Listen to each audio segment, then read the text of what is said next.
Whether you're tuning in out of curiosity, skepticism, or hope, know this.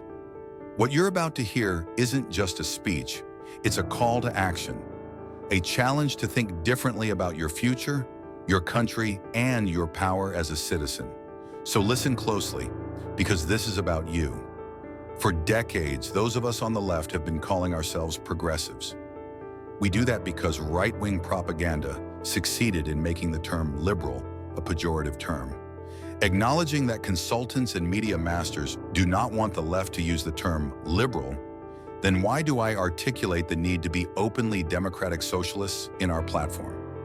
Our nation is weary of those who are inauthentic, and they will support those of us who justify our position with facts and arguments. In his post-campaign memoir, Our Revolution, Senator Bernie Sanders said that he had won the support of millennials, but that he had failed to garner a lot of support from his own generation. He attributed that to the fact that boomers came of age in a time of worldwide polarization, when our enemy was godless communism. He suggested that the word socialism was frightening to older Americans. Like many of you watching this video, I am of an age when in my elementary and junior high school preparation, we were given drills to protect us against the godless communists. We would be urged to hunker down under our desks so that that little thin layer of formica would somehow give us some sort of protection from the oncoming atomic blast. The first thing we know about democratic socialism is contained in the adjective.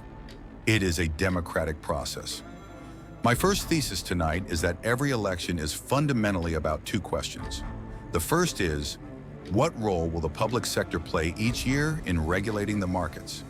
And the second, how much will we pay each year to sustain the American empire? I suggest to you that the other topics which tend to dominate the debates are really distractive noise. Of course, like anyone watching this video, I hold strong views about abortion choice, LGBT rights, gun control, etc. But those are issues by which the right-wing propaganda machine has coerced millions of Americans to vote against their own economic self-interest. Yes, the left needs to stand strong against institutional discrimination.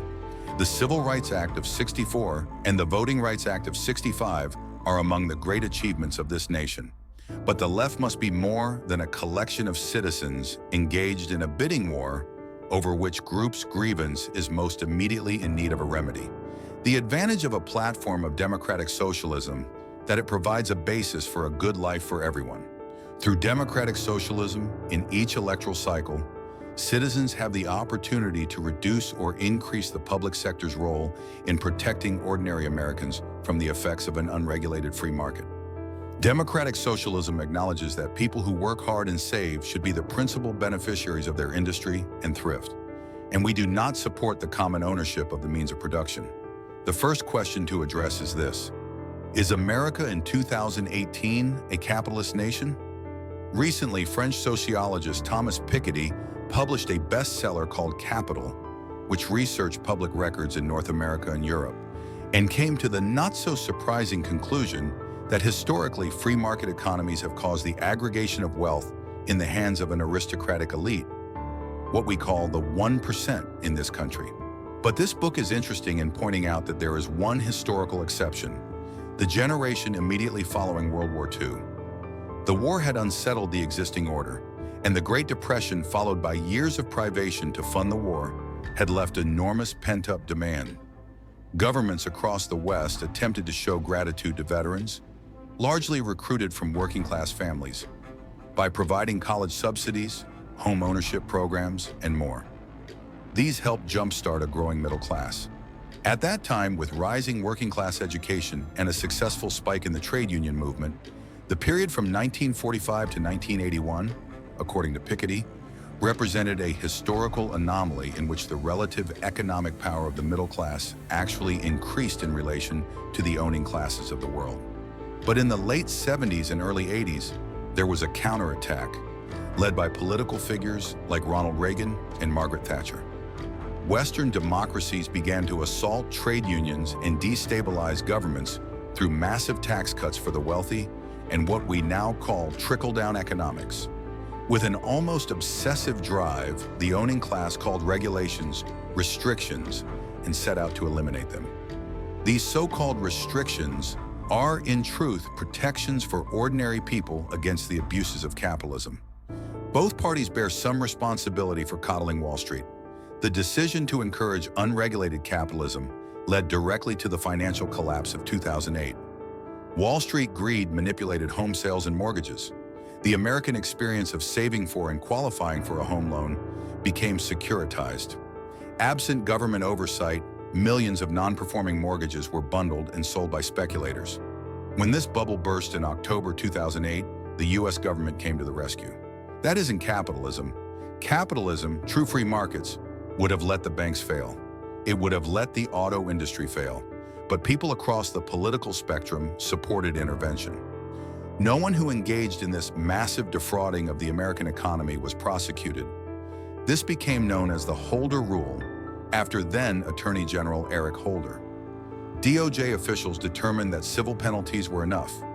Meanwhile, countless poor people were jailed for minor drug-related offenses or for being unable to pay fines, while not one plutocrat was brought before the court to answer for the white-collar crimes that tanked the economy. So again, I ask, is America really a capitalist country in 2018? The Koch brothers and their fellow oligarchs argue that the free market is as natural as gravity or quantum physics. But we know that's nonsense. The market, as it exists in America, is a legislative construct shaped by court rulings and bureaucratic policy. The government determines how contracts are made and enforced, how debt is managed, how property is owned and conveyed. Does anyone watching this video doubt that this market system is artificially created by corporate masters to benefit themselves? We know that the great menace to democracy is the influence of money. Campaign contributions mold the laws of this nation for the benefit of the owning class, not the working class. The Republicans claim to be the party of states' rights until a state does something they don't like. California tried to protect consumers against credit card companies through class action suits. Visa and MasterCard sued. The Republican Supreme Court overturned the state's protections. Then the Consumer Protection Bureau issued a federal rule to restore those rights. The Republican Congress overturned that too. Why? Because they're more beholden to credit card companies than to the American people. Want another example? Hydraulic fracking has made the U.S. flush with oil. We lifted the export ban, yet we still tap the Treasury for corn subsidies to produce ethanol, or to feed cows that would be healthier eating grass. Why?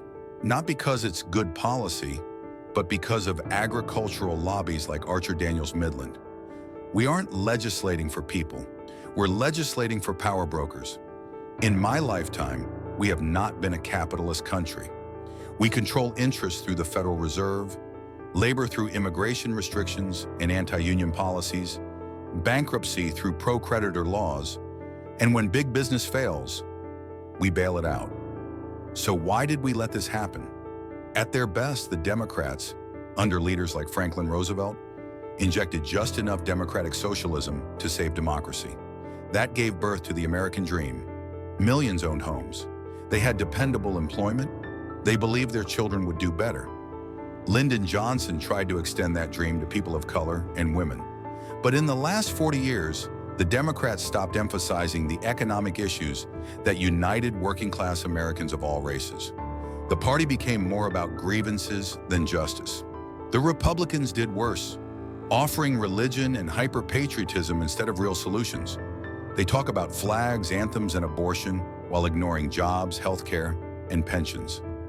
Anyone watching this video, whenever a politician wraps himself in the flag and talks about honor, understand, that's just camouflage for the money vault he's really protecting.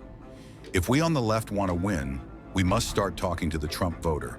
Yes, some are racist, sexist, xenophobic, but many are hardworking Americans abandoned by both parties. They see a corrupt system. They know it's rigged. And they're right. We can win them back. We can save democracy with a clear plan. Guarantee healthcare as a right. Rebuild infrastructure and create jobs. Provide debt-free access to higher education. Commit to saving the planet through green energy and full employment. Get big money out of politics through public campaign funding. Many millennials question whether democracy is even the best system. Can we blame them? Do any of you watching this video really believe we live in a one-person, One-vote democracy? We know we don't. The Kochs, the Mercers, the billionaire class, they are buying this government. We only have a few election cycles left to stop the hemorrhaging. American democracy is in peril, and the only thing that can save it is a platform of democratic socialism, one that finally returns the government to its rightful owners, the people.